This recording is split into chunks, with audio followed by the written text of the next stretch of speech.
वे कहाँ गए? सू जिंग ने गुस्से में खुद से कहा।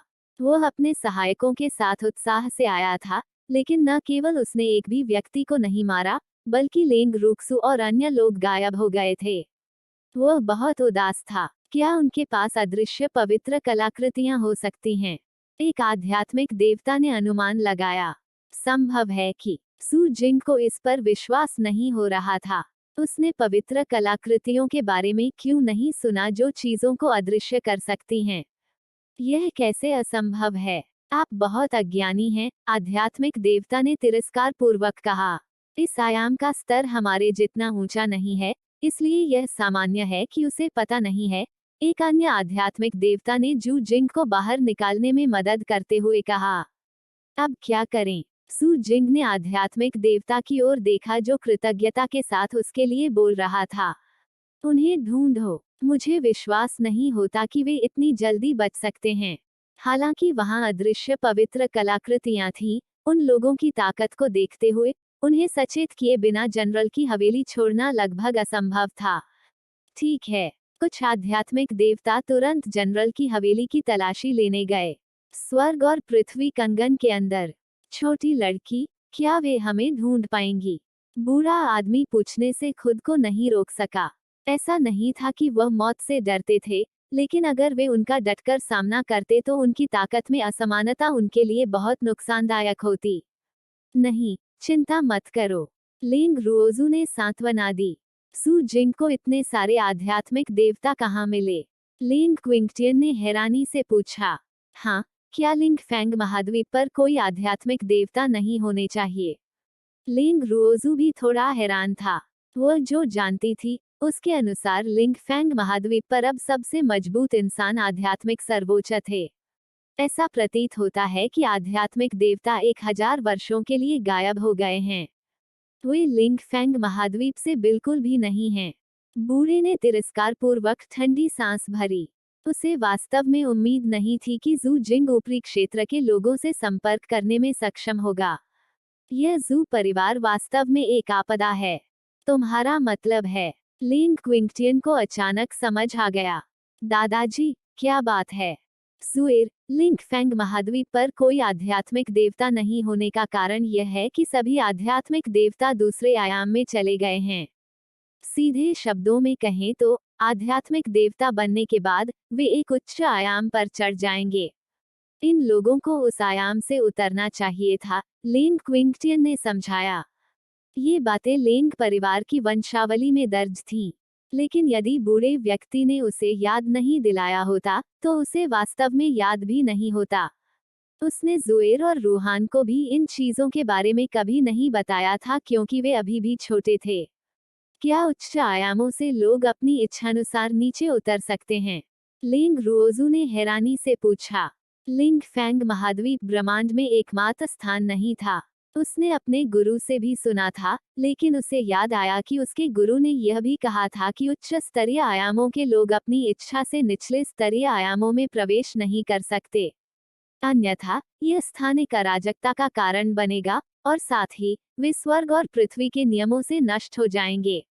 फिर ये लोग, बिल्कुल नहीं। यदि वे लापरवाही से नीचे उतर सकते हैं, तो क्या लिंग फैंग महाद्वीप उन शक्तियों का पिछवाड़ा नहीं होगा?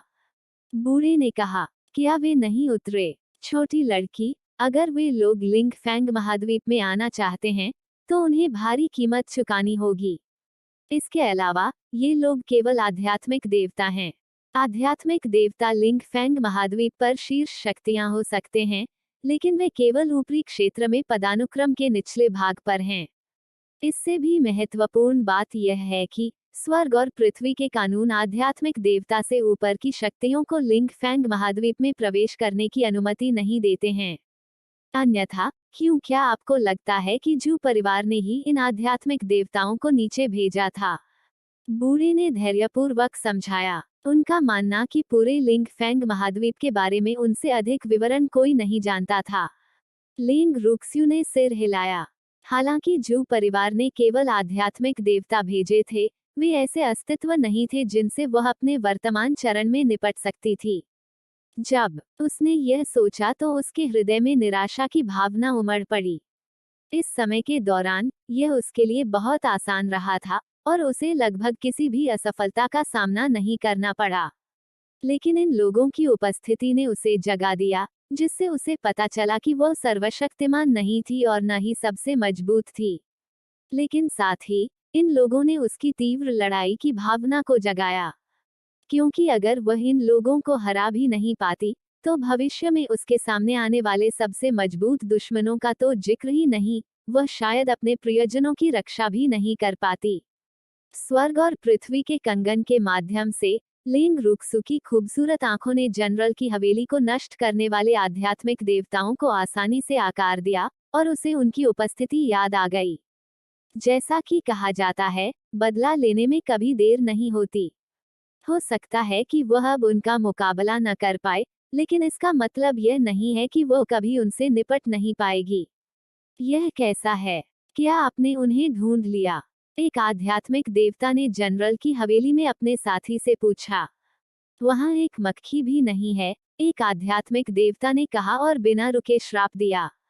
वरिष्ठों, हमें उन्हें ढूंढना होगा। हम उन्हें भागने नहीं दे सकते, जू जिंग ने उत्सुकता से कहा। बेशक हमें उन्हें ढूंढना होगा, लेकिन हम उन्हें अभी नहीं ढूंढ सकते। काले वस्त्र पहने एक आध्यात्मिक देवता ने अधीरता से कहा। जू जिंग, क्या आपके पास कोई अच्छे विचार हैं? उद्धरण चिन्ह डॉट डॉट डॉट। मेरे पास एक विचार है। हम उन्हें ढूंढ नहीं सकते, लेकिन हम उन्हें मजबूर कर सकते हैं। सू जिंग को लगा कि उसका विचार वास्तव में बहुत अच्छा था। हम उन्हें कैसे बाध्य करें? एक आध्यात्मिक देवता ने पूछा। जब विशाल सेनापति की हवेली में एक भी व्यक्ति की छाया तक नहीं थी, तो वे उन्हें कैसे मजबूर कर सकते थे? जू जिंग ने कुछ विचार करने के बाद सुझाव दिया, हम फीनिक्स शहर के आम लोगों का इस्तेमाल उन्हें खुद को दिखाने के लिए मजबूर करने के लिए कर सकते हैं। फीनिक्स सिटी के आम लोग जनरल की हवेली से संबंधित नहीं हैं, इसलिए वे उनके विचार में नहीं होंगे। यदि यह आप होते, तो क्या आप बाहर आते? किसी ने जू जिंग की ओर ऐसे देखते हुए कहा जैसे वह कोई मूर्ख हो। एर्म लिंग क्विंगटियन आखिरकार एक महान जनरल हैं। मैं इसे दूसरों के लिए कहने की हिम्मत नहीं करता, लेकिन वह निश्चित रूप से उन सामान्य लोगों को अकेला नहीं छोड़ेगा। जू जिंग ने बड़ी निश्चितता के साथ कहा, उसका चेहरा आत्मविश्वास से भरा था। आइए फिर इसे आजमाएं, आध्यात्मिक देवता ने सहमति में कहा। इसके बाद जू जिंग ने दर्जनों आध्यात्मिक देवताओं को जनरल की हवेली से बाहर निकाला, जिससे उन्हें कुछ भी हासिल नहीं हुआ था। उदास होकर फीनिक्स सिटी की सबसे व्यस्त सड़क की ओर ले गए। ये लोग बहुत घृणित हैं। लिंग क्विंगटियन कंगन के भीतर उग्र रूप से दहाड़ने लगा। ओल्ड लिंग, शांत हो जाओ। क्या तुम वही नहीं कर रहे जो वे चाहते हैं? लिन लियांग लिंग क्विंगटियन के पास गए और उन्हें सांत्वना दी। तो फिर हमें क्या करना चाहिए? लिंग क्विंगटियन ने कुछ नाराजगी के साथ लिन लियांग की ओर देखा। सू जिंग सही थे कि उन्हें वास्तव में आम लोगों के जीवन की परवाह थी। दुर्भाग्य से जू जिंग को यह नहीं पता था कि वह, लिन क्विंगटियन, अपने प्रियजनों और दोस्तों की सुरक्षा के बारे में अधिक परवाह करता है। हालांकि वे लोग निर्दोष थे, वह इतना महान नहीं हो सकता था कि अजनबियों के लिए अपने परिवार और दोस्तों को खतरे में डाल दे। वह स्वार्थी भी था। चिंता मत करो, चलो एक अच्छी योजना पर चर्चा करते हैं, बूढ़े व्यक्ति ने कहा। वे वास्तव में नहीं जानते थे कि जू जिंग क्या सोच रही थी। उसने वास्तव में आम लोगों को धमकाने के लिए उनका इस्तेमाल करने की योजना बनाई थी। दरअसल अपने स्तर पर उनमें से कितने नर्म दिल होंगे, किसके हाथ खून से नहीं रंगे। इसके अलावा यदि आवश्यक हो तो वे रिश्तेदारों की बलि भी दे सकते हैं। तो ये आम लोग क्या थे? लिंग रुक्सु ने कुछ विचार करने के बाद कहा, यह जानकर कि वे हमें धमकी दे रहे हैं, मरने के लिए बाहर जाना निश्चित रूप से बुद्धिमानी नहीं है। हालांकि मैं बाहर जा सकता हूं और उन्हें लुभा सकता हूं, लिंग रुक्सु ने जारी रखा। अजनबियों के कारण उसके परिवार और दोस्तों को मौत के मुंह में भेजना असंभव था। लेकिन अगर उनके कारण आम लोगों को सताया गया, तो यह वह परिणाम नहीं था जो वे देखना चाहते थे। वह उन्हें मझधार में छोड़ सकती थी, लेकिन वह नहीं चाहती थी कि उसकी वजह से किसी को ठेस पहुंचे। इस बात को लेकर वह काफी असमंजस में भी थी। बिल्कुल नहीं, उपस्थित कुछ लोगों ने एक स्वर में कहा। यहाँ तक धीरे धीरे उसे घेरने वाले जानवरों के चेहरे पर भी अस्वीकृति लिखी हुई थी। मास्टर, मैं तुम्हें बाहर नहीं जाने दूंगा। छोटी काली लोमड़ी लेंग रुओजू की बाहों में चुपचाप कूद पड़ी। हाँ मास्टर, बाहर बहुत खतरनाक है। बाहर मत जाओ, राइज ने खुद को लेंग रुक्सू की कलाई के चारों ओर लपेटते हुए कहा। मास्टर, आकर्षण चिंतित होंगे। शाम भी लेंग रुओजू की बाहों में कूद गया। बाहर के सभी लोग उनके समान शक्ति वाले आध्यात्मिक देवता थे, लेकिन उनकी संख्या उनसे दोगुनी से भी अधिक थी। युद्धक शक्ति में इतनी बड़ी असमानता के साथ छिपना और सही अवसर की प्रतीक्षा करना बुद्धिमानी होगी। मालिक, क्विल की तेज आंखों में चिंता शब्द लिखा हुआ था। इतना घबराओ मत, मैं बस उन्हें लुभाने के लिए बाहर जा रहा हूँ। अगर कोई खतरा होगा तो मैं तुरंत आ जाऊंगा, लिंग रुओक्सु ने समझाया। यदि स्वर्ग और पृथ्वी का कंगन न होता तो शायद उसके मन में ऐसे विचार नहीं आते। उस स्थिति में हम आपके साथ बाहर चले गए, बूढ़े व्यक्ति ने कुछ सोचने के बाद कहा। वह छोटी लड़की को अकेले बाहर नहीं जाने दे सकता था। मन ही मन उसकी चिंता करने से बेहतर होगा कि उसके साथ चला जाए। नहीं, आप अंदर ही रहें। अगर बहुत सारे लोग बाहर जाएंगे तो हम अलग हो जाएंगे। तब हम एक दूसरे का ख्याल नहीं रख पाएंगे और समस्याएं पैदा होना आसान हो जाएगा। लिंग रुओजू ने बूढ़े व्यक्ति के विचार का खंडन किया। ठीक है, आप सभी अंदर रहें। मुझे निश्चित रूप से ज़ोएर के साथ जाना है, फ्रीक ने एक स्पिरिट फल चबाते हुए गंभीरता से कहा। ज़ोएर के लिए बेहतर होगा कि आप मुझे पीछे छोड़ने के बारे में भूल जाएं। तुम भी अंदर रहो, लिंग रुओजू ने निर्विवाद रूप से कहा। ज़ोएर, फ्रीक ने लिंग रुक्सू को व्यथित भाव से देखा और उसकी आंखों में आंसू चमक रहे थे। गंदा मत खेलो, लिंग रुओक्सू ने बिना किसी बातचीत की गुंजाइश के कहा और तुरंत स्वर्ग और पृथ्वी कंगन छोड़ दिया। फिर लिंग रुक्सू ने क्विल को बुलाया। क्विल, चलो उन लोगों को फुसलाकर दूर ले जाएं। अब हम निर्दोष आम लोगों के लिए यही एकमात्र काम कर सकते हैं। लिंग रुओजू क्विल की पीठ पर बैठ गया और उसके विशाल ईगल सिर को धीरे से थपथपाया। हाँ मास्टर, क्विल ने खुशी से सिर हिलाया।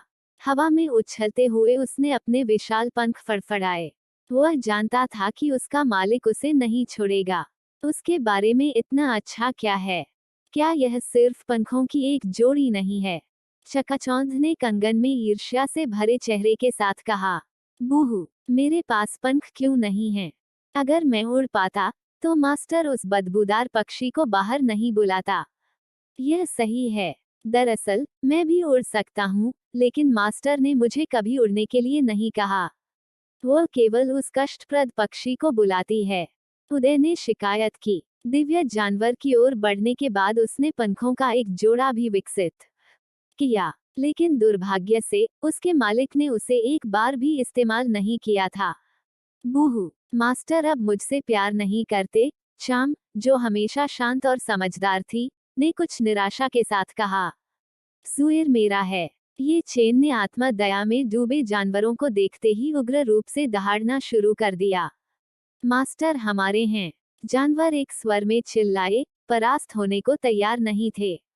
लिंग क्विंगटियन और अन्य लोगों के माथे पर कुछ काली रेखाएं थीं जब उन्होंने ये चेन और जानवरों के बीच की बातचीत सुनी। अफसोस, बाहर के दुश्मन उन पर नजर रख रहे थे, फिर भी वे भीतर लड़ रहे थे। हेवन एंड अर्थ ब्रेसलेट के बाहर क्विल ने लिंग रुओक्सू को ले लिया और जल्दी से जू जिंग और अन्य लोगों को पकड़ लिया। जू जिंग, क्या तुम मुझे ढूंढ रहे हो? लिंग रुओक्सू जू जिंग और अन्य लोगों का सामना करते हुए हवा में क्विल की पीठ पर खड़ा था। हम्फ, एक छोटा सा आध्यात्मिक संप्रभु वास्तव में इतना अहंकारी होने का साहस करता है? जू जिंग ने लिंग रुओक्सू को घृणा की दृष्टि से देखते हुए तिरस्कार पूर्वक कहा। यह दूसरों की ताकत का शोषण करने से बेहतर है। लिंग रुओक्सू ने हल्की मुस्कान के साथ कहा, न तो चिड़ी और न ही गुस्सा। लिंग रुओजू, तुम मृत मांस हो। मैं तुम्हें जाने नहीं दूंगा। सू जिंग गुस्से में दहाड़ने लगा, उसकी आंखों से आग की तेज लपटें निकल रही थीं। सचमुच, मैं सचमुच जानना चाहता हूँ कि आपने मुझे जाने क्यों नहीं दिया। लेंग रुक्सू ने जानबूझकर उकसाया। आप। सू जिंग इसे और बर्दाश्त नहीं कर सका। वह दौड़कर लेंग रुक्स्यू को मारने ही वाला था कि तभी किसी ने उसे रोका। युवा मास्टर ने कहा कि लेंग रुक्सू को नहीं मारा जा सकता। जू जिंग को रोकने वाले व्यक्ति ने भावहीन रूप से कहा। वरिष्ठ, चिंता मत करो, मैं उसे नहीं मारूंगा, मैं बस उसे सबक सिखाना चाहता हूँ ताकि उसके पंजे दादाजी को चोट न पहुंचाएं, जू जिंग ने समझाया। उसके चेहरे को चोट मत पहुंचाओ, आदमी ने अपना हाथ पीछे खींचने से पहले उसे बिना रुके चेतावनी दी। मेरी इच्छा पूरी करने के लिए धन्यवाद वरिष्ठ। जू जिंग ने कृतज्ञतापूर्वक सिर झुकाया। ऐसा लग रहा था कि इस अवधि के दौरान उनके प्रयास आखिरकार सफल हो गए।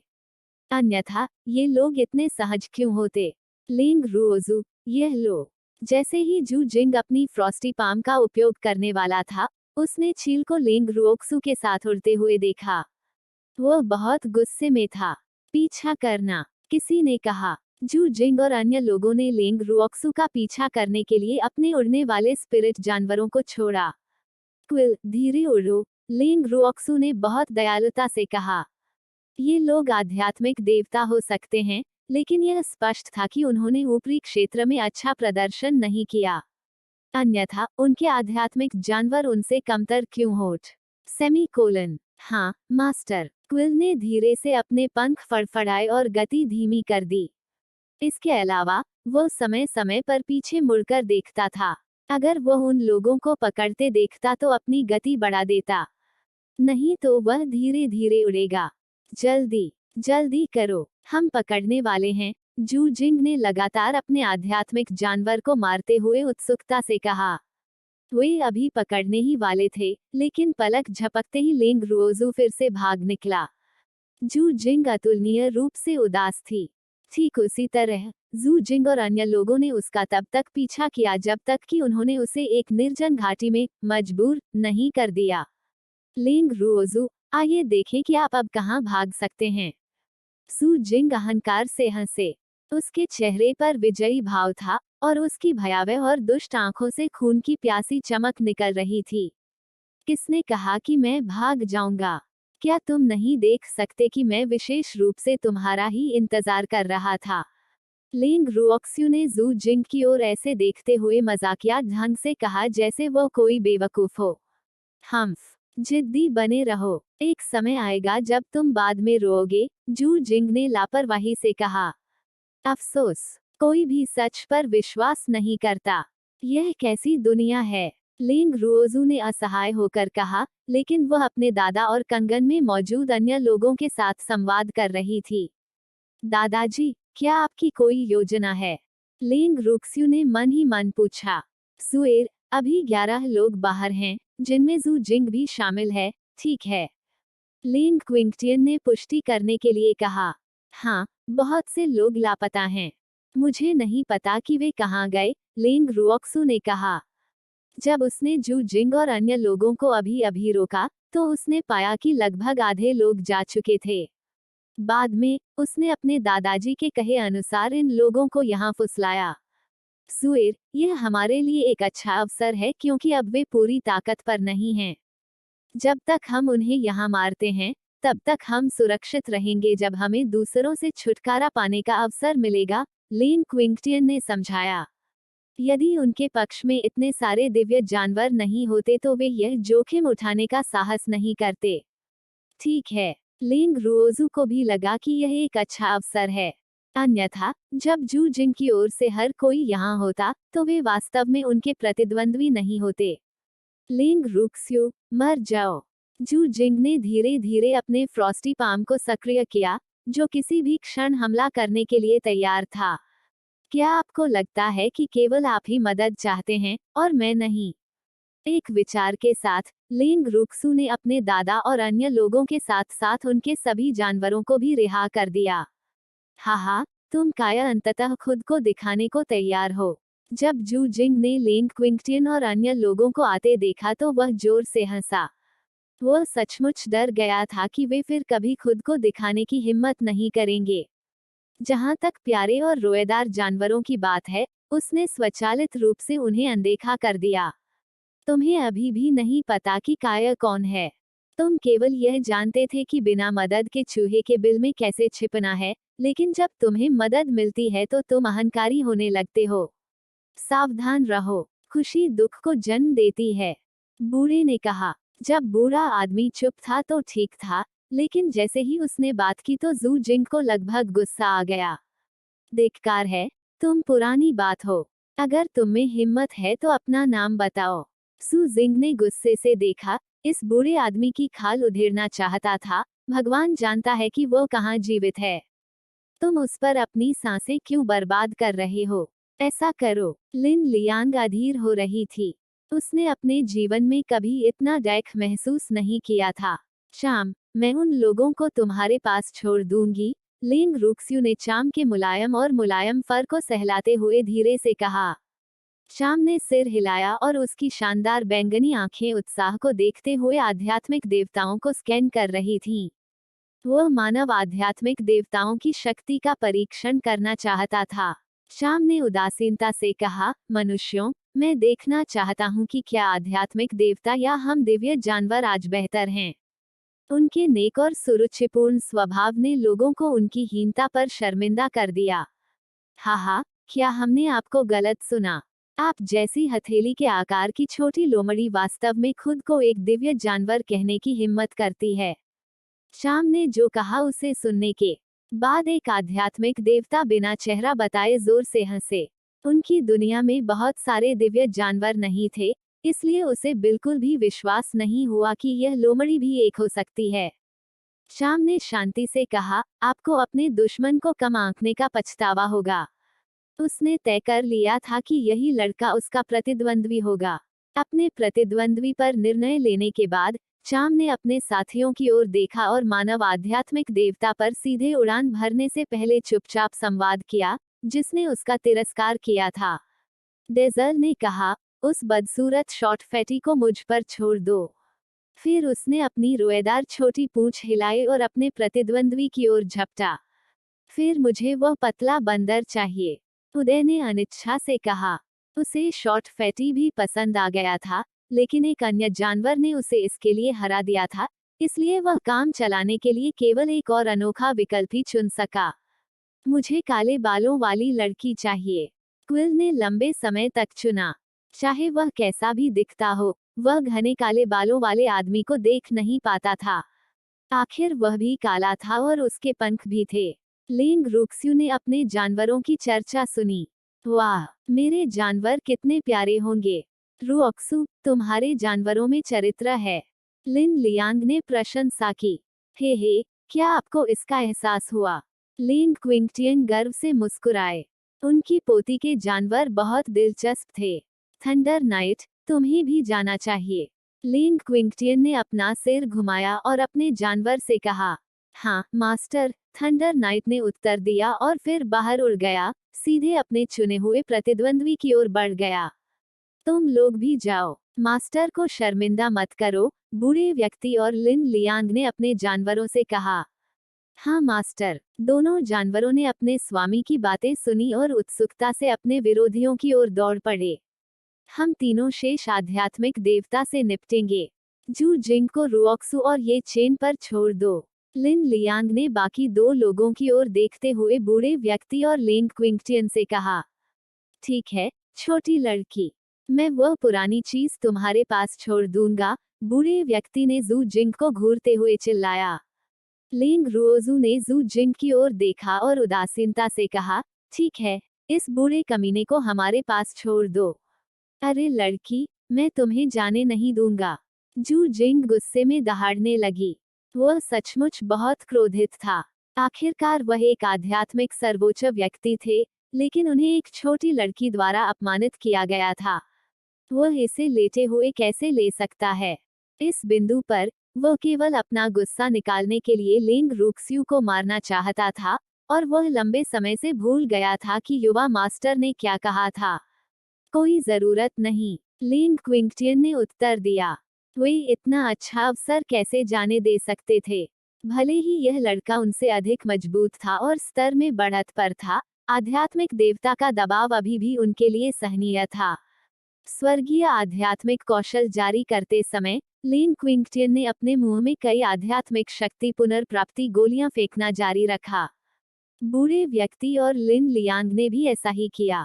आप घृणित हैं। आध्यात्मिक देवता ने उनसे लड़ते हुए कभी किसी को इस तरह गोलियां लेते नहीं देखा था। वह इतना गुस्से में था कि उसे खून की उल्टी होने वाली थी। आप घृणित लोग हैं। हम आपको सिर्फ आपकी दवा का स्वाद चखा रहे हैं, लिन लियांग ने लापरवाही से कहा। उनके पास एक कीमियागर का होना अच्छा था, वरना इस तरह गोलियां खाने की हिम्मत कौन करेगा।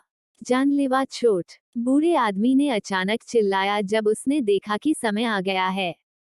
ठीक है। लिन क्विंगटियन और लिन लियांग एक ही समय में तैयार थे। बूढ़े आदमी की आंखों से संकेत पाकर उन्होंने एक साथ सबसे मजबूत हमले शुरू कर दिए। दिव्य ज्वाला ब्लेड, विंड ब्लेड स्लैश, पानी की रोशनी, लाल, हरे और हल्के नीले रंग की आध्यात्मिक शक्ति ने एक साथ एकमात्र जीवित आध्यात्मिक देवता पर हमला किया।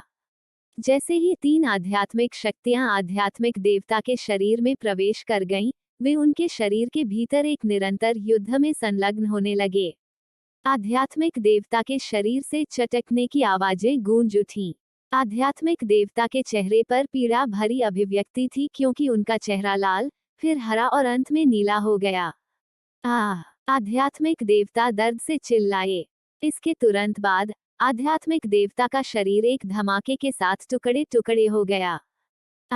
हम अंततः सफल हो गए। यह वास्तव में आसान नहीं था, बूढ़े ने भाव भरे चेहरे से कहा। उसने मूल रूप से सोचा था कि वे निश्चित रूप से मर चुके थे, लेकिन चीजों ने अप्रत्याशित मोड़ ले लिया। न केवल वे मरे नहीं, बल्कि उन्होंने आधे विरोधियों को भी मार डाला। कितना सौभाग्यशाली। हाँ, यह वास्तव में बहुत कष्टदायक था। जब मौका मिले तो हम बचे हुए लोगों से धीरे धीरे निपटेंगे। लिन लियांग ने अपने माथे से पसीना पोंछा। आध्यात्मिक देवता से लड़ना वास्तव में थका देने वाला था। सौभाग्य से उनके पास वो गोलियां थीं, अन्यथा वे आध्यात्मिक देवता को मारने में सक्षम नहीं होते। सौभाग्य से वे लोग अलग हो गए, लिन क्विंगटियन ने दोहराया। छोटी लड़की, चलो युद्ध के मैदान को साफ करें। हालांकि ये आध्यात्मिक देवता खराब लग रहे थे, उनके पास कुछ चीजें हो सकती हैं जिनका हम उपयोग कर सकते हैं। बूढ़े व्यक्ति ने एक आध्यात्मिक देवता की भंडारण अंगूठी उतारी और उसे अपनी दिव्य भावना से स्कैन किया। उसका चेहरा तुरंत बहुत कुरूप हो गया। क्या बात। लिन क्विंगटियन हैरान था। उसने बूढ़े व्यक्ति के हाथ से अंगूठी ले ली, उस पर नजर डाली और तुरंत चुप हो गया।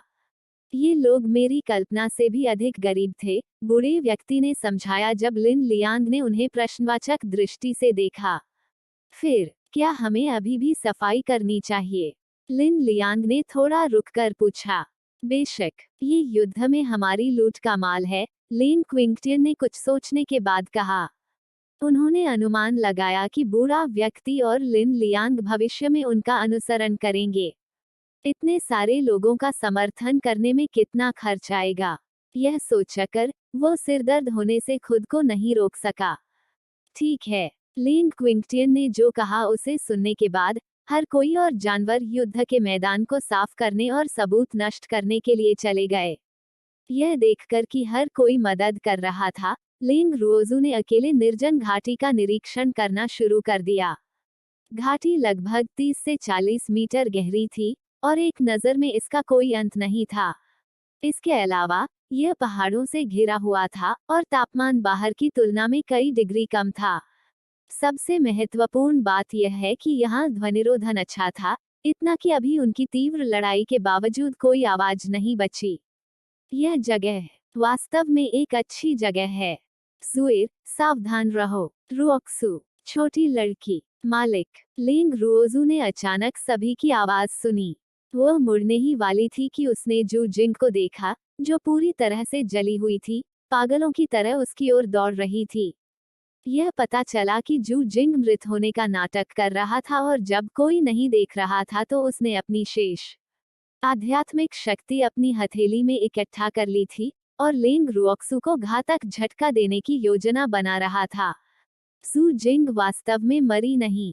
लिंग रुओजू हैरान थी। लेकिन इससे पहले कि वह प्रतिक्रिया दे पाती, जू जिंग ने पहले ही उस पर हमला कर दिया था। अचानक एक लंबी आकृति ने लिंग रुओजू को ढाल दिया और जू जिंग की हथेली को उसके लिए अवरुद्ध कर दिया। इसके तुरंत बाद आध्यात्मिक शक्ति की कई धाराएं एक ही समय में आईं और जू जिंग पर एक साथ प्रहार किया। जू जिंग का शरीर नर्म हो गया और जमीन पर गिर गया। इस बार वह सचमुच मर चुका था। संकी लिंग रुओजू डर के मारे चिल्लाई जब उसने फ्रीक को गले लगाया, जो लगातार गिर रहा था। उसकी आंखों से चमकते आंसू अनियंत्रित रूप से बहने लगे और उसका दिल अचानक खाली हो गया, जैसे कि उसने कोई महत्वपूर्ण चीज खो दी हो। जुए, मेरी जुए, रो मत, मैं ठीक हो जाऊंगा। फ्रीक ने अपने मुंह के कोने से खून पोंछा और उसे सांत्वना दी। जुएर उसके लिए रो रहा था। वह बहुत खुश था, लेकिन उसका दिल भी दुख रहा था। हाँ, तुम ठीक हो जाओगे, मैं तुम्हें कुछ नहीं होने दूंगा। लिंग रुओक्सू ने फ्रीक को कसकर गले लगाते हुए दबंगई से कहा। जुएर, मुझे बहुत ठंड लग रही है। संकी फुसफुसाया। जू जिंग का फ्रॉस्टी पाम वास्तव में खतरनाक था। उसे ऐसा महसूस हुआ मानो कोई बर्फ का टुकड़ा उसके शरीर को काट रहा हो।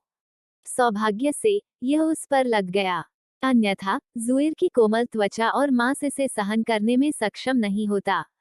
मैं तुम्हें पकड़ लूंगा और तुम्हें ठंडा नहीं होने दूंगा। लिंग रुक्स्यू ने फ्रीक को और भी कसकर गले लगा लिया क्योंकि उसके आंसू मोतियों की तरह बूंद बूंद करके गिर रहे थे। मुझे देखने दो। बूढ़ा उनके पास आया और भौहें सिकोड़ने लगा। फिर उसने जांच करने के लिए ये चेन का एक हाथ पकड़ लिया। कैसा है? लिंग क्विंगटिन और अन्य, जो दूर थे, पहुंचे। शरीर में प्रवेश करने वाला ठंडा जहर वास्तव में बहुत जहरीला होता है, बूढ़े ने धीरे से कहा और धीरे से अपना सिर हिलाया। अफसोस, कोई उम्मीद नहीं थी। यह जू परिवार के फ्रॉस्टी पाम का खतरनाक हिस्सा था। इसके ठंडे जहर की चपेट में आने के बाद बर्फ विशेषता आध्यात्मिक शक्ति शरीर में प्रवेश करने और शरीर के कार्यों पर कहर ढाने का अवसर लेगी। इसके अलावा जू जिंग ने अभी अभी एक ऐसी तकनीक का उपयोग किया था जो आंतरिक परिणाम का कारण बनेगी, इसलिए बूढ़े व्यक्ति ने जो कहा उसे सुनने के बाद लिंग क्विंगटिन, लिन लियांग और जानवरों को असामान्य रूप से भारी महसूस हुआ। अफसोस, यह मूल रूप से एक आदर्श योजना थी, लेकिन कौन जानता था कि ऐसी दुर्घटना घट जाएगी।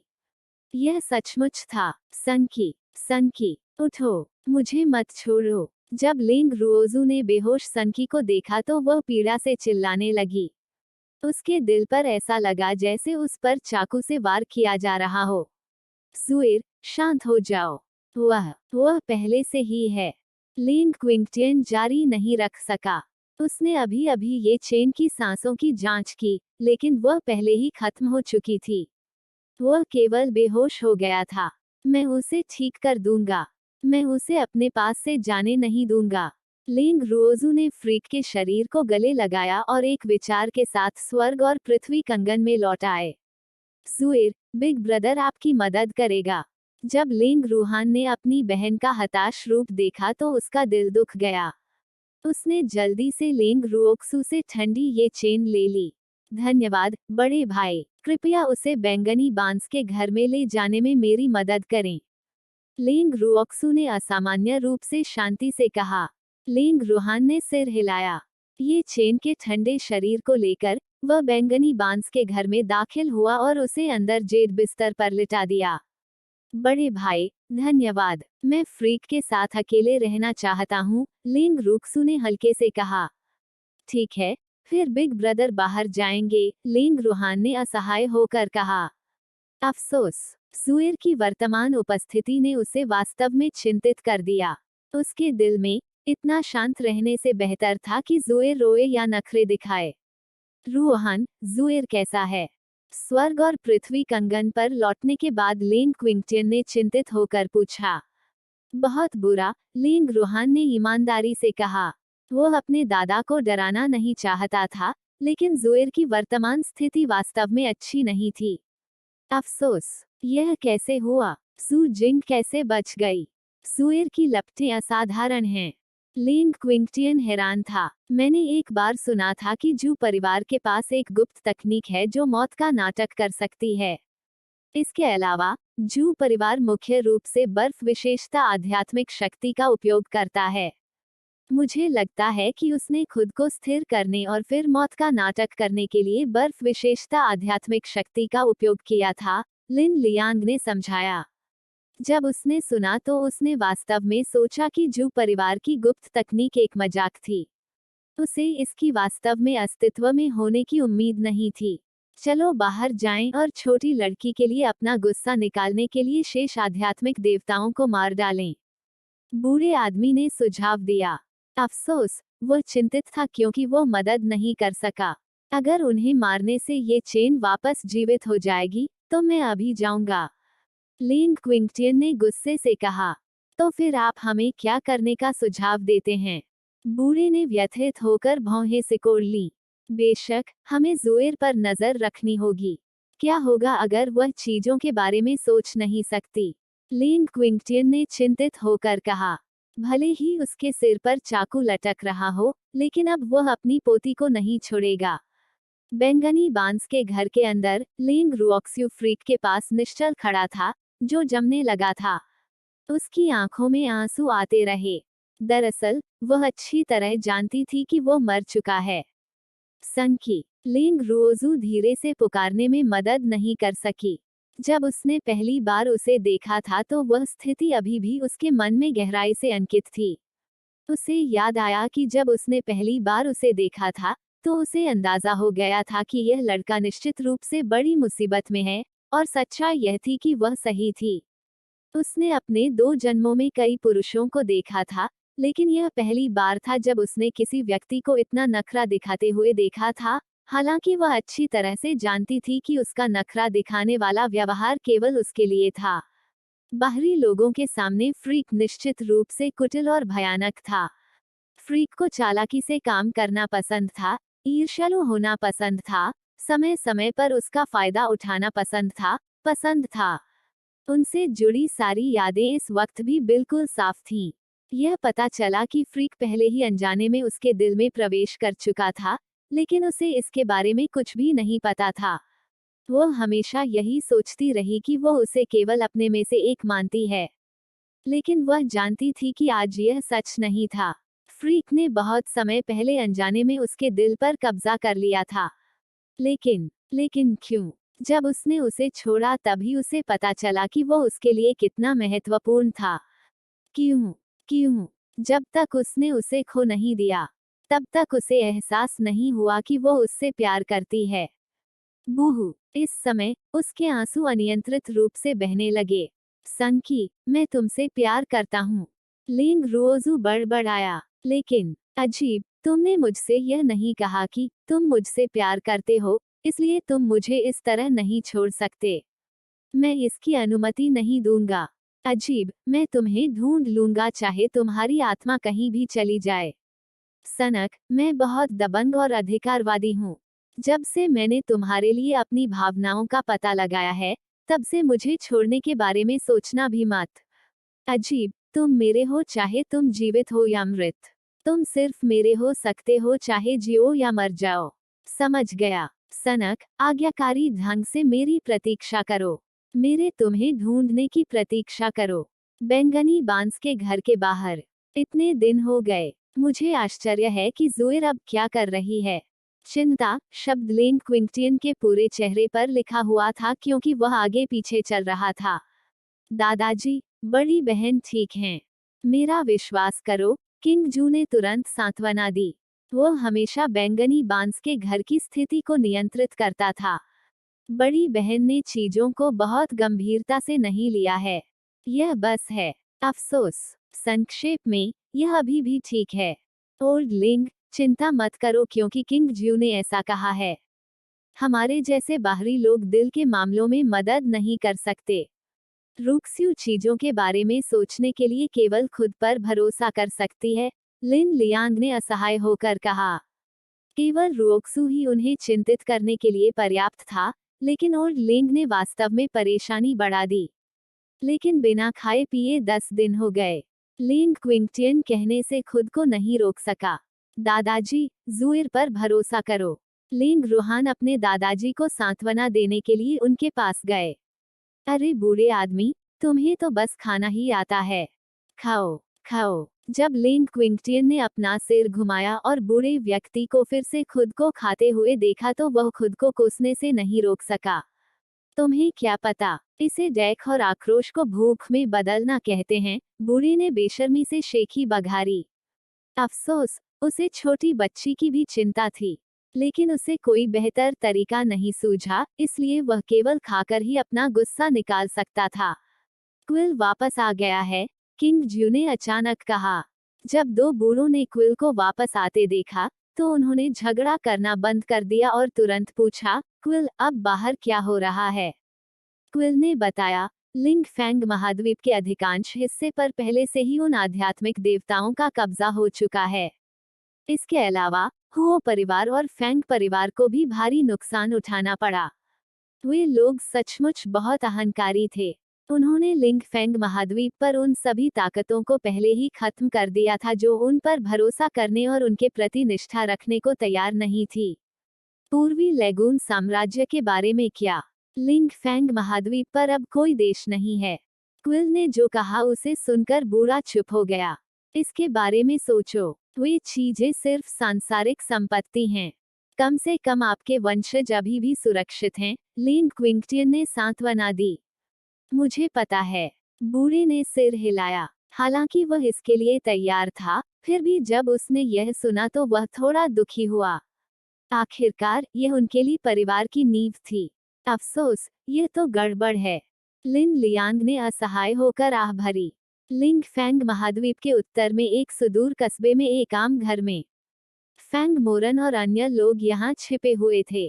उपनेता फैंग, बाहर क्या हो रहा है? जैसे ही फैंग मोरन समाचार पूछकर लौटे, घर में उत्सुकता से इंतजार कर रहे लोगों ने उन्हें घेर लिया। स्थिति अच्छी नहीं है। फैंग मोरन का थोड़ा थका हुआ चेहरा चिंता से भरा था। मेरे परिवार के बूढ़े मालिक और युवा मिस के बारे में क्या? लू ताओ ने फैंग मोरन की आस्तीन को कसकर पकड़ते हुए चिंतित होकर पूछा। वे गायब हैं, और वे आध्यात्मिक देवता उनकी तलाश कर रहे हैं। लेकिन मैंने सुना है कि वे नहीं मिले हैं। मुझे लगता है कि उन्हें अब सुरक्षित होना चाहिए, फैंग मोरन ने तुरंत सांत्वना दी। बड़े भाई, फैंग परिवार अब कैसा है? फैंग एओरन ने उत्सुकता से पूछा। चला गया, फैंग मोरन ने मिश्रित भावनाओं के साथ कहा। भले ही फैंग परिवार ने उसके साथ अच्छा व्यवहार नहीं किया था, फिर भी वे उसके खून के रिश्तेदार थे। जब उन्होंने पहली बार यह खबर सुनी तो उन्हें बहुत असहज महसूस हुआ। चला गया, फैंग एओरन थोड़ी देर के लिए स्तब्ध रह गया। जब वह ठीक हुआ, तो उसने फैंग मोरन की बांह कसकर पकड़ ली और उत्सुकता से कहा, बड़े भाई, आप मुझसे झूठ बोल रहे हैं, ठीक है? फैंग परिवार में पहले बुजुर्ग और दादाजी हैं। वे कैसे जा सकते हैं? यह असंभव है। असंभव। औरन, वे लोग आध्यात्मिक देवता हैं, लिंग फैंग महाद्वीप पर शीर्ष अस्तित्व हैं।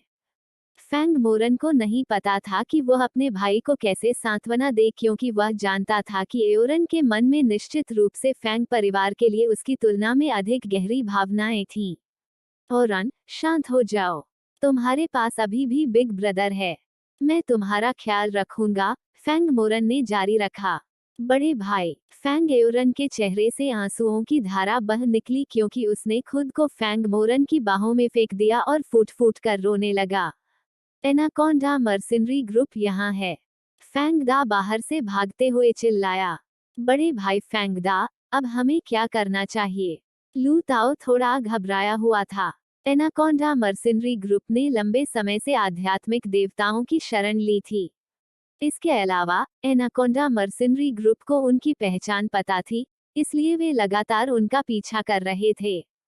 जल्दी करो और छिपने के लिए जगह ढूंढो। उन बदमाशों को मेरे और उपनेता फैंग पर छोड़ दो।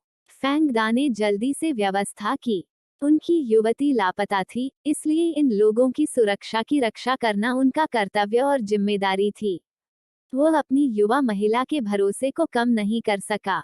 फैंग दा ने जो कहा उसे सुनने के बाद यार्ड में सभी को जल्दी से छिपने की जगह मिल गई, कहीं ऐसा ना हो कि वे उन दोनों को नीचे खींच लें।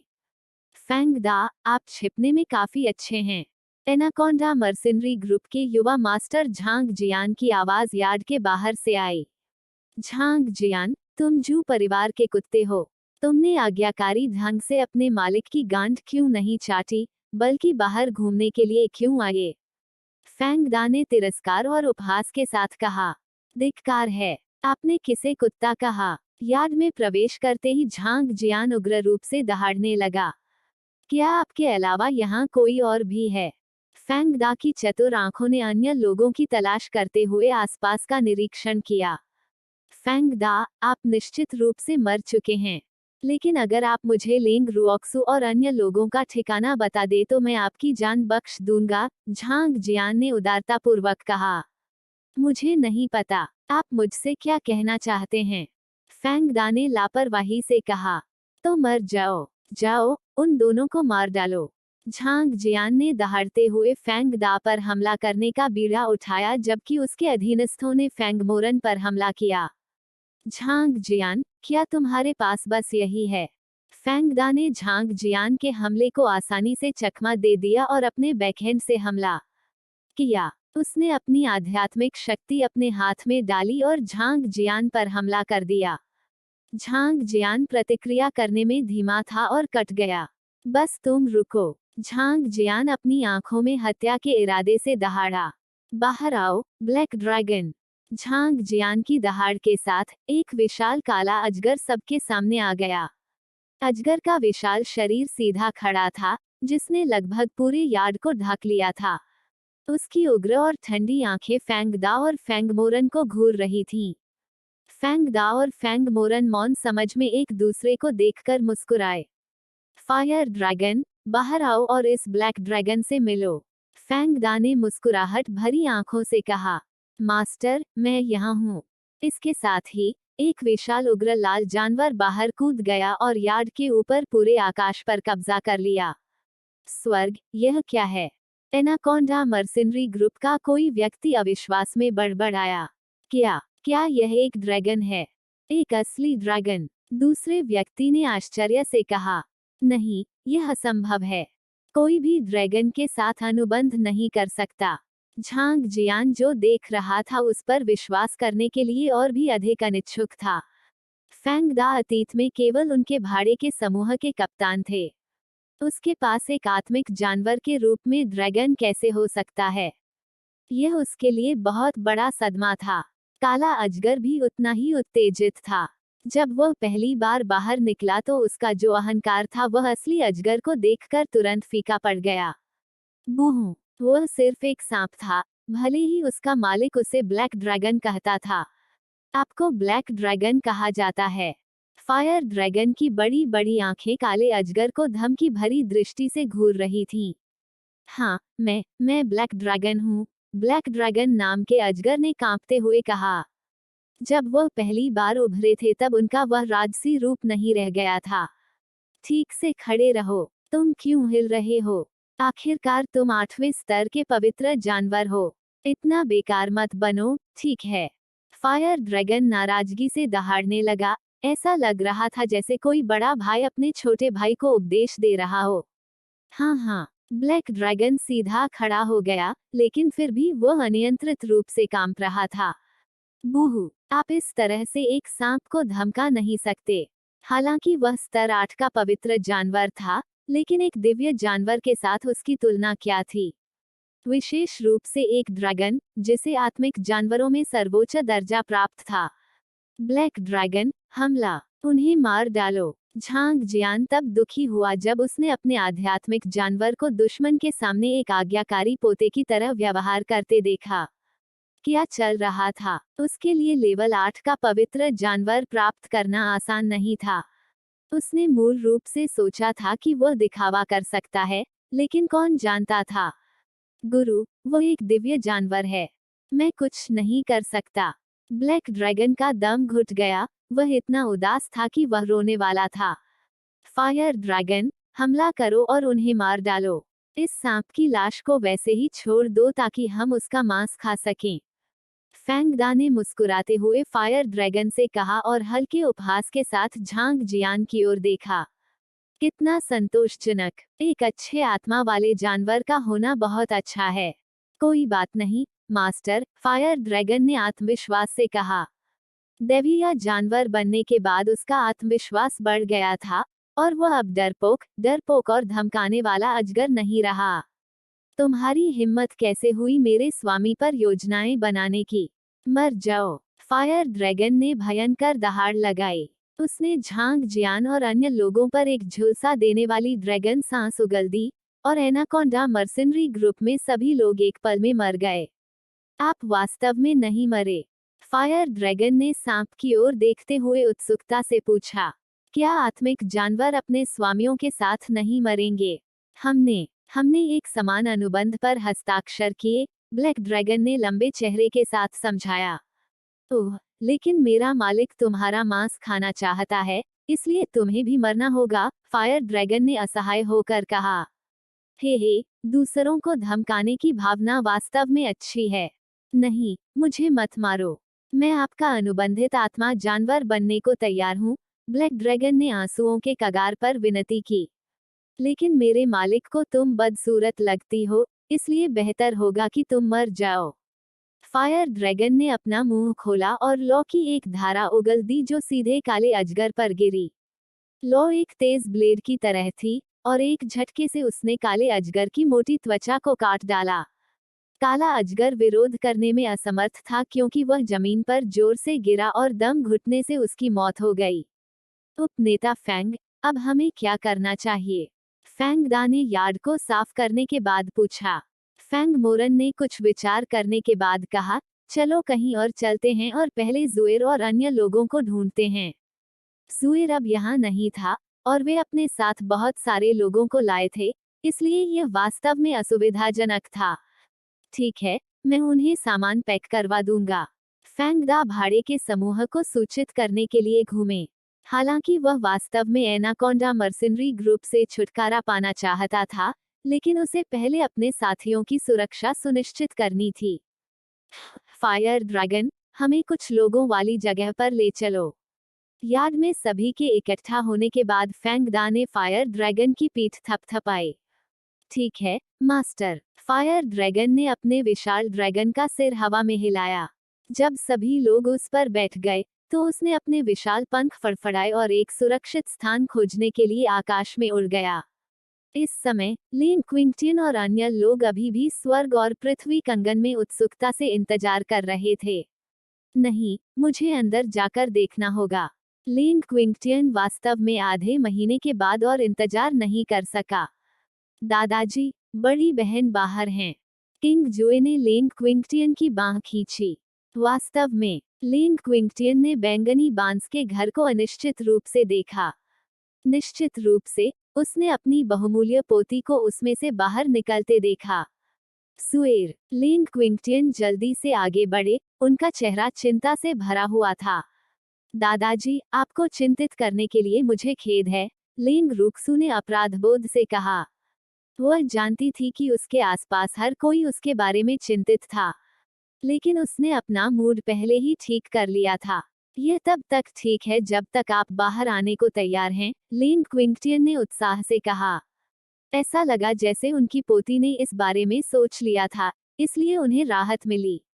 बूढ़े आदमी, दादाजी लेन, बड़े भाई, आपको चिंतित करने के लिए मुझे खेद है, लेंग रुओक्सू ने उनकी ओर देखते हुए माफी मांगते हुए कहा।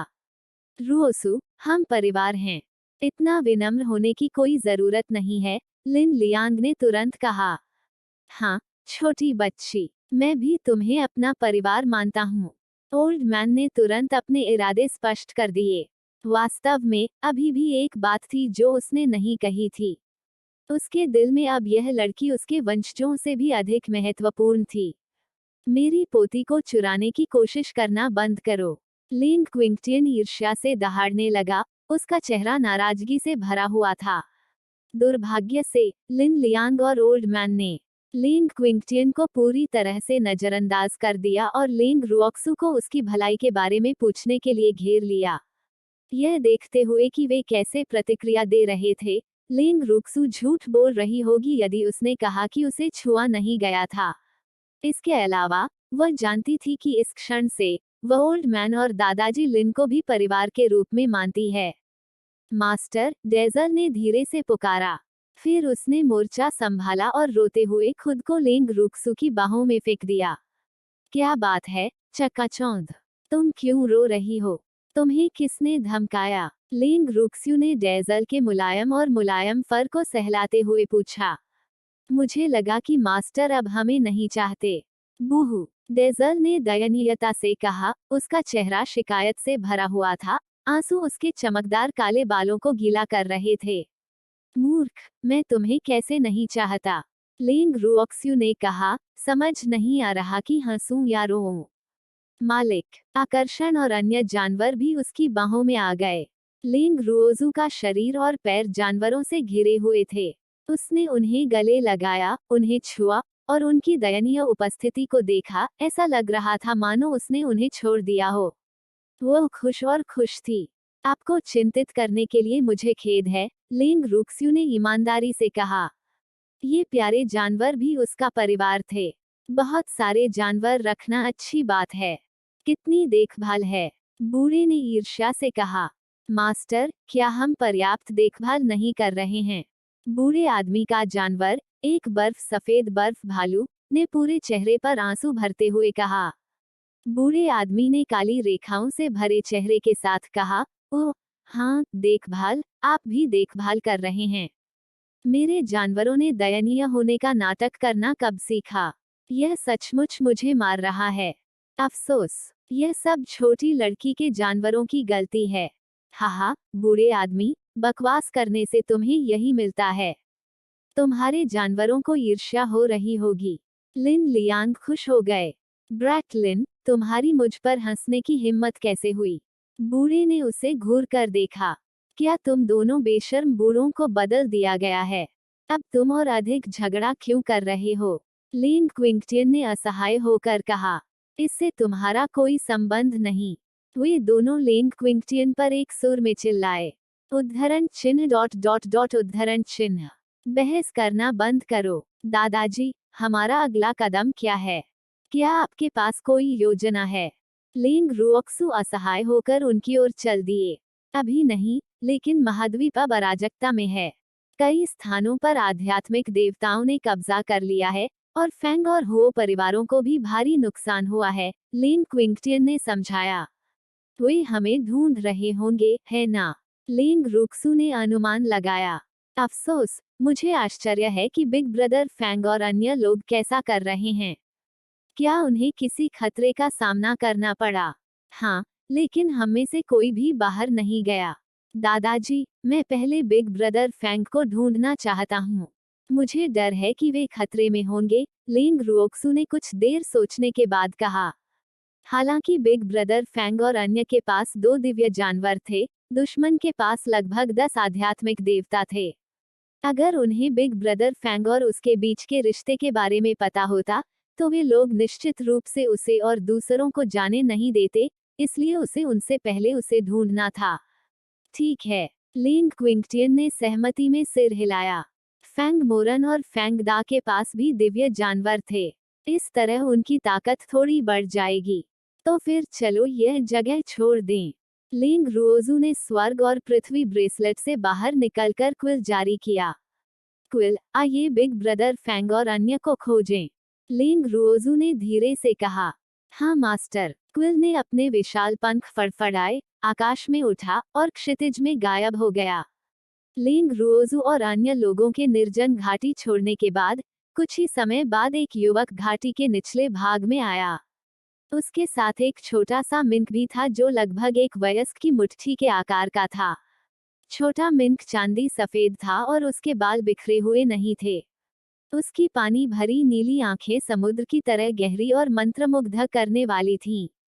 क्या यह यहाँ है? युवक ने चिंतित छोटे मिंक से पूछा। हाँ, छोटे मिंक ने सिर हिलाया। यह सही जगह थी। लिंग रुक्सू, आप कहाँ हैं? युवक घाटी के नीचे से चिल्लाया, लेकिन किसी ने जवाब नहीं दिया। वह शायद चली गई है, युवक ने बेबसी से छोटे मिंक से कहा, लेकिन वह अपने दिल में घबरा रहा था। बूहू, मेरी छोटी दादी, तुम कहाँ गई थी? मैं मरा हुआ मांस हूँ। वो कहाँ गई? छोटे मिंक ने उत्सुकता से पूछा। उसकी आंखों से आंसू बह रहे थे क्योंकि उसके दिल में नुकसान की भावना उमड़ रही थी। आह, रो मत, हम उसे ढूंढ लेंगे, हम उसे ढूंढ लेंगे, युवक ने उत्सुकता से कहा। मेरे स्वामी, आदमी पसीना बहा सकता है लेकिन आंसू नहीं बहा सकता। यह सब तुम्हारी गलती है। तुम बहुत बेकार हो, छोटे मिंक ने गुस्से से कहा। उसकी खूबसूरत नीली आंखें और भी नीली थीं, और वे प्रचंड लपटों से जल रही थीं। मास्टर, आप इसके लिए मुझे दोषी नहीं ठहरा सकते। मैं अपनी पूरी ताकत से उसकी तलाश कर रहा हूँ। ऐसी जगह ढूंढना आसान नहीं था जहां आप अस्थायी रूप से रह सकें, युवक ने व्यथित होकर कहा। अफसोस, जून में मौसम इतनी जल्दी बदल गया। उसका जीवन सचमुच कष्ट में था। इतने लंबे समय तक खोजने के बाद आपको केवल यह जगह मिली, और आपके पास अभी भी यह कहने के लिए साहस है। बेहतर होता कि युवक विवाद न करता। छोटा मिंक तुरंत शत्रुतापूर्ण हो गया। हम्फ, यदि ऐसा इसलिए नहीं है क्योंकि मुझे उसे ढूंढने के लिए उस पर भरोसा करने की जरूरत है, तो मैं वास्तव में उसके चेहरे को खरोंचने के लिए अपने तेज छोटे पंजों का उपयोग करना चाहता हूँ। मास्टर, इस अधीनस्थ ने मेरी पूरी कोशिश की है। युवक को डई एक से भी अधिक अन्याय महसूस हुआ। ऐसा नहीं था कि वह उसे नहीं ढूंढ सका, लेकिन उसके मालिक की बहुत खास थी। ठीक है, बकवास बंद करो, जल्दी करो और मुझे उसके पास ले आओ, छोटे मिंक ने नाराजगी से दहाड़ते हुए कहा। उसने अहंकारपूर्वक अपना छोटा सिर उठाया और युवक की ओर देखा भी नहीं। समझ गया, युवक छोटे मिंक के साथ घाटी से बाहर चला गया। इस समय लिंग रुओजू 2 दिनों से आकाश में उड़ रही थी। उसने पूर्वी लेगून साम्राज्य के हर कोने की खोज की थी, लेकिन फैंगमोरन और अन्य का कोई निशान नहीं मिला। फिर लिंग रुओक्सू ने दक्षिणी डस्क साम्राज्य की ओर उड़ान भरी। क्विल ने 10,000 मीटर के दायरे को स्कैन करने के बाद कहा, मास्टर, बहुत नीचे लोग लड़ रहे हैं। ओह, क्या हम उन्हें जानते हैं? लिंग रुओजू ने हल्के से पूछा। अगर वह उन्हें जानती, तो वह मदद करती। यदि वह ऐसा नहीं करती, तो उसे परेशान नहीं किया जा सकता था। आखिरकार बिग ब्रदर फैंग और अन्य को ढूंढना अधिक महत्वपूर्ण था। हाँ, उनमें हरिकेन मर्सिनरी ग्रुप के लोग भी हैं, क्विल ने समझाया। तो फिर चलें। लिंग रुक्स्यू का आदेश प्राप्त करने के बाद क्विल ने धीरे से अपने पंख मोड़े और नीचे उतरा। जब उन्होंने एक विशाल बाज को उतरते देखा, तो दोनों पक्षों ने एक साथ लड़ना बंद कर दिया। हाहा, आज महिलाओं के मामले में मेरी किस्मत अच्छी है। इतनी खूबसूरत लड़की वास्तव में मेरे दरवाजे पर दस्तक दे रही थी। कुछ हद तक मनहूस दिखने वाले मध्यम आयु वर्ग के व्यक्ति ने लिंग रुक्स्यू को विशाल ईगल से उतरते हुए देखने के बाद भद्दी मुस्कान के साथ कहा। उसकी आंखों ने लिंग रुओजू को कामुकता से देखा, लगभग लार टपकती हुई। मिस, जल्दी से इस जगह को छोड़ दो। वे अच्छे लोग नहीं हैं, एक सुंदर मध्यम आयु वर्ग के चाचा ने जल्दी से लिंग रुओक्सू को चिल्लाया। लिंग रुओजू ने उसके प्रति दोनों पक्षों के रवैये को उदासीनता से देखा और अपने दिल में उपहास करने से खुद को नहीं रोक सकी। मैं यह स्थान कैसे छोड़ सकता हूँ? यहाँ एक आध्यात्मिक देवता है। तारांकन, हाँ, मिस। जल्दी जाओ, धार्मिक दृष्टि वाले एक अन्य मध्यम आयु वर्ग के व्यक्ति ने कहा। अगर मैं चला गया, तो तुम सब मर जाओगे, लिंग रुक्सू ने धीरे से कहा। यदि उसने सही अनुमान लगाया, तो ये 2 मध्यम आयु वर्ग के व्यक्ति 2 सबसे बड़े भाड़े के समूहों, हरिकेन मर्सिनरी ग्रुप और यूनिवर्स मर्सिनरी ग्रुप के नेता होने चाहिए। मिस, 2 अधेड़ उम्र के व्यक्ति थोड़े अवाक थे। ऐसा लग रहा था जैसे यह युवा महिला उनकी मदद करने के लिए यहाँ थी, लेकिन हाहा, भले ही आप न जाएं, वे निश्चित रूप से मर चुके हैं। इसके अलावा, जब से आप यहाँ हैं, छोड़ने के बारे में सोचे भी नहीं। मनहूस सा दिखने वाला अधेड़ उम्र का आदमी जोर जोर से हंसा, जैसे वह कोई चुटकुला सुन रहा हो। वास्तव में, लिंग रुओक्सू ने तिरस्कार से भरे चेहरे के साथ उदासीनता से कहा। क्विल, मैं आध्यात्मिक देवता को तुम्हारे पास छोड़ दूंगा। मास्टर, चिंता मत करो, वह भाग नहीं पाएगा, क्विल ने आत्मविश्वास से कहा। मास्टर, मैं भी लड़ना चाहता हूँ। हिंसक चकाचौंध ने अपनी इच्छा व्यक्त की, वह बाहर जाने को तैयार नहीं थी। ठीक है, तुम सब बाहर आओ। लिंग रुओजू ने अपने सभी जानवरों को, जिनमें हजारों चांदी के भेड़िए भी शामिल थे, छोड़ दिया, लेकिन उसके दादा और अन्य लोगों को नहीं। आह, हे भगवान! जब घटनास्थल पर दोनों पक्षों ने आत्मिक जानवरों की कतार देखी तो वे अवाक रह गए। छोटी लड़की, क्या यह अतिशयोक्ति नहीं है? कंगन वाला बूढ़ा आदमी कहने से खुद को रोक नहीं सका। उसके माथे पर कई काली रेखाएं थीं, और उसका छोटा सा दिल डर के मारे लगातार धड़क रहा था। मुझे लगता है कि यह बहुत अच्छा है। लिंग क्विंगटियन खुशी से मुस्कुराए, उनका चेहरा गर्व से भरा हुआ था। लिन लियांग और ओल्ड मैन ने लिंग क्विंगटियन को तिरस्कारपूर्वक देखा और चुप हो गए। कंगन के बाहर, बड़े बड़े भाई, हमें क्या करना चाहिए? लंपट आदमी और उसका समूह इतना डरा हुआ था कि उनके पैर थोड़े कमजोर हो गए थे। वे सभी घबराहट में एक दूसरे के पीले चेहरों को देखने लगे। आप किससे डरते हैं? हमारे यहाँ महान आध्यात्मिक देवता हैं। उस मनहूस आदमी ने खुद को शांत रहने के लिए मजबूर किया, लेकिन उसकी आवाज और पैर कांप रहे थे। दादाजी आध्यात्मिक देवता, हमें बचाएं। लोग उनकी सुरक्षा पाने के लिए शीघ्रता से रचित आध्यात्मिक देवता के पीछे छिप गए। बेकार की बातें, कुछ आत्मिक जानवर तुम्हें इस तरह कैसे डरा सकते हैं? आध्यात्मिक देवता ने निराशा से भरे चेहरे के साथ कहा। उसे कोई परवाह नहीं होगी भले ही वहां अधिक पवित्र जानवर हों, क्योंकि वहां कोई दिव्य जानवर नहीं था। कोई तुम्हें नीची दृष्टि से देख रहा है। उसे साथ ले आओ। लिंग रुओजू अपने जानवरों को देखकर मुस्कुराए। हाँ, गुरु, जानवरों ने उत्तर दिया और आगे बढ़ गए, विशेष रूप से चांदी के भेड़िए, जिन्होंने सीधे आध्यात्मिक देवता पर हमला किया। तुम्हारी हिम्मत कैसे हुई हमारी महान सिल्वर वुल्फ जनजाति को हेय दृष्टि से देखने की? मैं तुम्हें हमारी शक्ति का स्वाद चखाऊंगा, सिल्वर वुल्फ किंग ने सोचा। सिल्वर विंग्स, सिल्वर वुल्फ राजा के नेतृत्व में, सिल्वर भेड़ियों ने आध्यात्मिक देवता पर गिरोह बनाना शुरू कर दिया। उन्होंने सीधे तौर पर अपने सबसे आदिम हमलों, काटने और खरोंचने का इस्तेमाल किया, लेकिन किसी आध्यात्मिक कौशल का नहीं।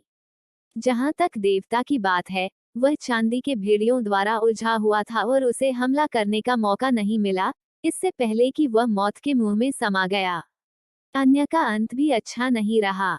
2 अधेड़ उम्र के पुरुषों के पक्ष के लोग इस अविश्वसनीय दृश्य को खुले मुंह से देख रहे थे। कोई कुछ नहीं कह सका।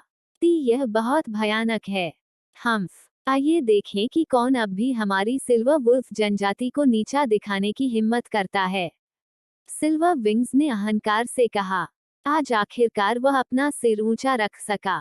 आखिरकार, उसके मालिक के जानवर बहुत ताकतवर थे, इसलिए उनकी सिल्वर वुल्फ जनजाति हमेशा बेकार थी। बूहू, वीर भेड़ियों के लिए कोई जगह नहीं है। बहुत अच्छा। लिंग रुओक्सू अवाक रह गए। सिल्वर विंग्स, आप साधारण जानवर नहीं हैं। हे, हमें यही करना चाहिए, सिल्वर विंग्स ने कुछ हद तक शर्मिंदा होकर कहा। मिस, हमारी जान बचाने के लिए धन्यवाद। होश में लौटने के बाद 2 मध्यम आयु वर्ग के व्यक्ति तुरंत लिंग रुक्सू के पास चले गए। आपका स्वागत है। मैं लोगों को यूं ही नहीं बचाता, लिंग रुओक्सू ने समझाया।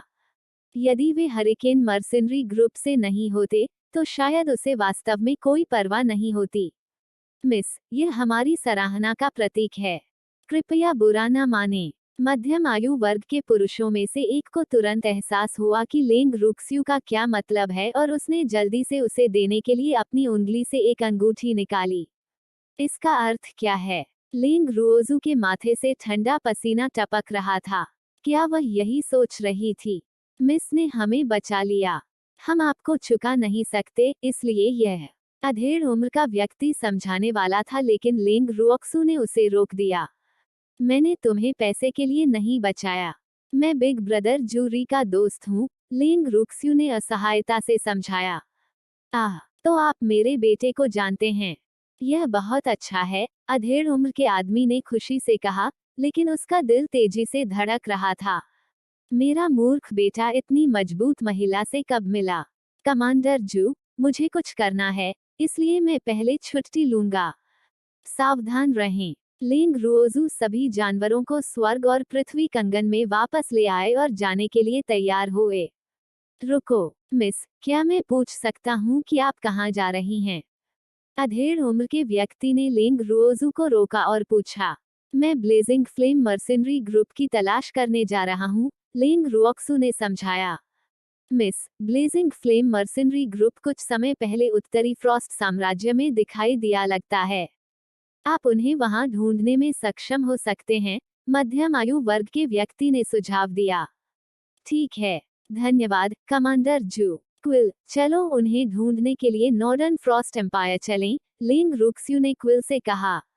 हाँ, मास्टर, क्विल ने हवा में उड़ने और तुरंत गायब होने से पहले उत्तर दिया।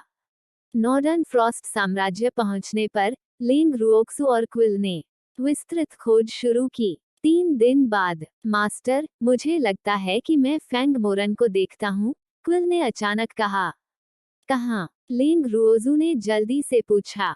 उन्होंने कई दिनों तक खोज की थी, लेकिन बिग ब्रदर फैंग और अन्य लोग हवा में गायब हो गए थे। बाईं ओर लगभग 1000 मीटर। क्विल, उड़ जाओ। यह कौन है? बाहर आओ। फैंग मोरन, जो जमीन पर चल रहा था, अचानक चिल्लाया और इधर उधर देखता रहा। बिग ब्रदर फैंग, घबराओ मत, यह मैं हूँ, लेंग रुओक्सू ने कहा, समझ नहीं आ रहा कि हंसे या रोएं।